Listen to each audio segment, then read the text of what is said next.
every week during the year, and now it's time for the top 30 plays of 2018-19. We start with the very first home event of the year, with Kevin Hagan heading in his game winner with 1:15 left against Susquehanna.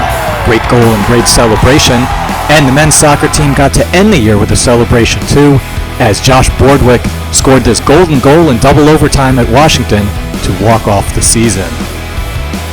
At number 29, come on! It's Stephen Shoemaker finishing off a doubles match. Come on! Along with Alex Dagilis on the men's tennis spring trip against Muhlenberg College. At number 28, great women's soccer goal as Lindsay Scott heads in the cross from Bianca Capozzi. At number 27, great baseball defense. John Ceruto diving to his left to record the out against F&M. Same game, same batter, 2 innings later, it's Ceruto diving to his right. And how about some defense on the mound as Evan Spanos snares this line drive at Washington. At number 26, why did Maya Olofsky get a nice ovation after serving the ball into the net? That's because it came to end a streak of 15 straight points served by Olofsky, including 3 service aces in a 3-0 sweep of Stevenson, which was receiving votes in the Division III poll at the time and went on to play in the NCAAs. At number 25, sometimes great plays happen when the Mules don't win. In the baseball loss to Drew, Kenny Freid, John Capra, and Trevor Verno hit back-to-back home runs, the first time in program history that the baseball team hit 3 consecutive home runs. And women's basketball lost to DeSales despite this half-court shot by Tori Dowd. Men's lacrosse lost to Gettysburg despite this behind-the-back goal by PJ Lombara.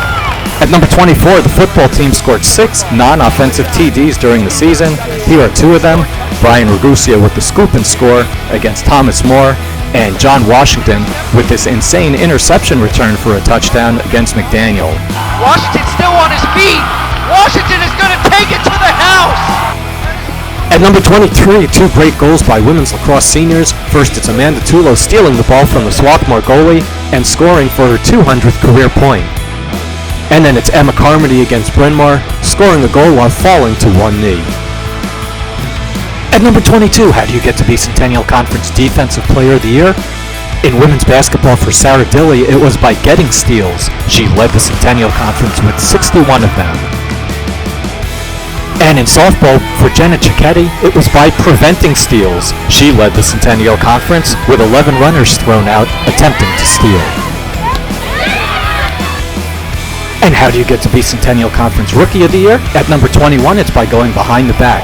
Men's basketball, Dan Gaines goes behind the back to Matt Ganias, then goes behind the back to score himself. Behind the back! And men's lacrosse Rookie of the Year, James Dalimonte, scores this behind the back goal against Ursinus. At number 20, Cora Bridgers sets softball records for strikeouts by a freshman in a game and a season, and she also got good help from her defense as Christy Selby turns this unassisted double play to end a 1-0 win against Otterbein. At number 19, beautiful goal by men's lacrosse at Haverford. It's Matt Morella causing the turnover, picking up the ground ball. He passes to PJ Lombara, who finds Steve Chenworth for the goal. At number 18, Regional Defensive Player of the Year Frankie Feaster led Division III with 17.5 sacks. He had several assisted sacks and an assisted touchdown, batting down this pass that was caught by Owen Daddona for the next 3 plays are all late game-winning heroics. First baseball season opener against Emerson. It's Robert Cappadona with the 2-run homer in the top of the 7th for a 4-3 win. At number 16, it's Matt Morella, 132 left against Scranton. He scores the game-winning goal.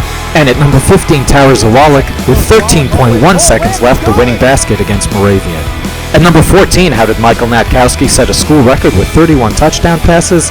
He got some great catches, like this one from Thomas Murphy, a one-handed dive in the end zone against Moravian.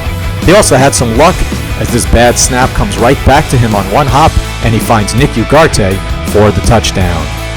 At number 13, 2 long-standing indoor track records fell.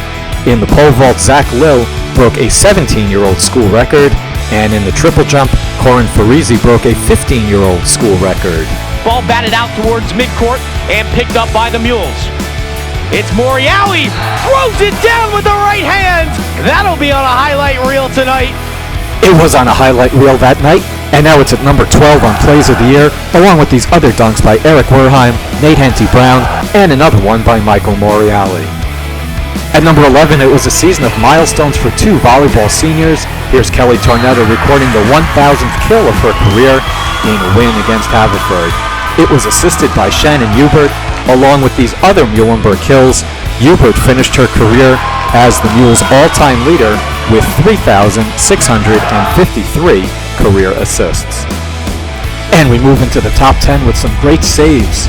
First, it's Jordan Schreier in men's soccer, Libby Giuliano in women's soccer, Jordan Seagrave in field hockey, Jordan Seagrave in women's lacrosse, Garrett Pope in men's lacrosse, and how about a great save by a non-goalie, Sophie Beeler, in field hockey. At number 9, Abby Dalton became the first Muhlenberg freshman in cross-country to qualify for the NCAA championships, finishing in 120th place. At number 8, wrestling trails Ursinus 18-17. Final bout, Scott Schaefer tied 1-1 before scoring this takedown with 15 seconds left. He wins 3-1, and the Mules win 20-18. At number 7, senior night for the field hockey team. No time remaining in double overtime, and it's senior Steffi Ridgren scoring this game-winning goal. At number 6, it's number 6 for the baseball team, Matt Rebusel, doubling into the corner. Chris Grillo comes all the way around from first to score. The Mules win 5-4 in 12 innings, completing a doubleheader sweep of regionally ranked Franklin and Marshall. At number 5, here's a spurt alert. Todd Spurt in overtime against Susquehanna, kicking this 37-yard field goal to give the Mules a 37-34 win. And 4 weeks later, Spurt was added again, kicking this 20-yard field goal at Thomas More as time expired for a 34-31 Mules win. At number 4, here comes some Centennial Conference champions. First, it's Sam Morgan overtaking a McDaniel runner on the final straightaway to win the 800 meters, the first Muhlenberg freshman to win gold in an open track event since 2007. His time was 1:54.17. At number 3, senior Annie Filler shot a 162 over 2 rounds to win the Centennial Conference Women's Golf Championship after trailing by 4 strokes with 3 to play. And at number 2, how about 3 Centennial Conference champions? Dylan Schwartz at 165, Jimmy Fratantoni at 174, and Gennaro Cerminara at 197 gave the wrestling team 3 CC champions for the first time since 2007. For Cerminara, it was career gold medal number 2. Every week on Plays of the Week, we recognize great athletic plays that help the Mules win. If it was just great plays, this interception by Nick Sirico at Susquehanna might be the number 1 play of the year. Sirico tips the ball at 145-yard line and dives to complete the interception at the other 45-yard line. But for helping a team win, nothing can beat this Nick Sirico interception as our number 1 play of the year. NCAA first-round game at Delaware Valley, game tied 13-13 with 35.7 seconds left in the fourth quarter. Sirico picks off this pass, returns it 65 yards for a touchdown. The Mules win 20-13, and they won their next week's game 2 to advance to the quarterfinals for the first time in program history. Thanks for watching Plays of the Year and Plays of the Week throughout the year. Mark your calendars for September 3rd, 2019, and the first Plays of the Week of the 2019-20 year. Have a great summer, and go Mules!